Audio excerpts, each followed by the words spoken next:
Study ক্লাসের পক্ষ থেকে জানাই সকলকে স্বাগত। কেমন আছো সবাই? আশা করি সকলেই ভালো আছো এবং আমিও খুব ভালো রয়েছি।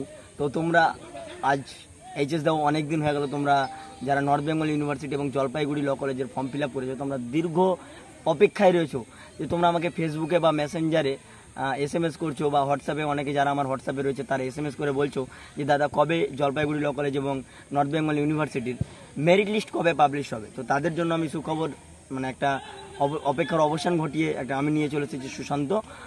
তো যাই হোক, আজকে আগেই একবার ক্ষমা প্রার্থী, কারণ এই মানে ঠিক ব্যাকগ্রাউন্ডে ভিডিও করতে পারছি না, ঠিক আছে। দ্বিতীয়ত অনেক দিন থেকে ভিডিও দেয়নি এটার জন্য, কারণ কিছু ব্যক্তিগত কারণের জন্য ভিডিও করা হয়নি।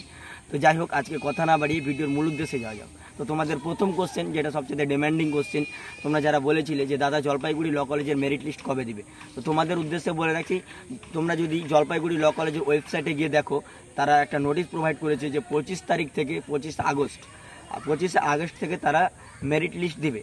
দ্বিতীয় কোশ্চেন, যে দাদা north Bengal university department of law এর মেরিট লিস্ট কবে দিবে।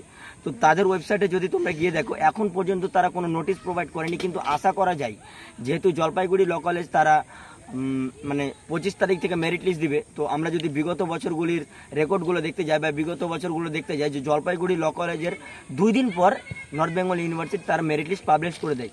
তো সেই পরিপ্রেক্ষিতে এটা আশা করা যায় যে 27 বা 28 তারিখ north Bengal university department of law তার মেরিট লিস্ট প্রোভাইড করতে পারে। তো যাই হোক, এবং যে মেরিট লিস্ট পাবলিশ করার পর তোমরা কিভাবে অ্যাডমিশন হবে বা অ্যাডমিশন প্রসেস, হ্যাঁ।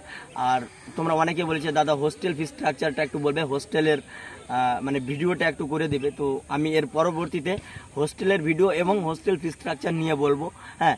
তো এরপরেও যদি তোমাদের কোনো কোয়ারিজ থাকে বা কোনো প্রশ্ন থাকে জানার, তো আমাকে 8327367303 নম্বরটা আরও একবার বলছি, 8327367303 এই নম্বরে আমাকে হোয়াটসঅ্যাপ করবে বা আমাকে কল করবে রাত 10টার পরে, ঠিক আছে। মানে রাত 10টার আগে কল করবে না, কারণ আমি ব্যক্তিগত কারণে ব্যস্ত থাকি। তো যাই হোক, আজকের মতো এইটুকুই। আবারও দেখা হচ্ছে কোনো একটা নতুন ভিডিওতে, কোনো একটা নতুন টপিকে।